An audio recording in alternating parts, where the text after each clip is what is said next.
உன்னால் என்னதான் ஏன் பண்ண முடியும்? ரீசெண்டாக ஒருத்தர் நகை திருடன்னு சொல்லிட்டு அடிச்சு கொன்னாங்க. அவர் திருடினாரோ தெரியலையோ, அவருக்கோ அவர் ஃப்ரெண்ட்ஸுக்கோ தான் தெரியும். ஆனால் அவர் அடித்து கொள்கிற அளவுக்கு உங்களுக்கு யார் அதிகாரம் கொடுத்தா? இந்த உயிர் போயிடுச்சு அப்படின்னா 2,00,000 பணமோ இல்லை 5,00,000 பணமோ இல்லை அவங்க குடும்பத்தில் யாரோ ஒருத்தருக்கு அரசு பண்ணியோ கொடுத்துருவாங்க. இதை ஏன்னு பல கட்டிட்டு நம்ம வாங்கிடுவோம். என்ன இது? சாதாரண ஒரு மனுஷன் பண்ணானது ஒரு கொலை.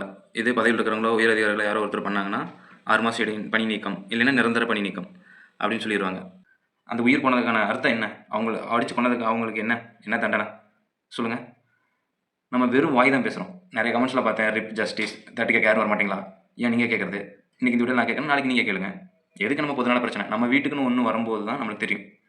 இது வராமல் தடுக்கிறதுக்காக தான் இந்த வீடியோ, சரிங்களா? இதெல்லாம் முதலமைச்சரோ இல்லை பெரிய அதிகாரிகளோ இதுக்கான தகுந்த தண்டனை கடுமையான சட்டத்தை கொண்டு வரணும். இந்த மாதிரிலாம் நடக்காமல் இருக்கிறதுக்கு. யாரோ எவ்வளவோ கோடி கோடியாக சம்பாதிக்கிட்டோம், தப்பு சொல்லு. ஆனால் மக்களுக்கு நான் ஒன்றுனா சும்மா விடாதீங்க.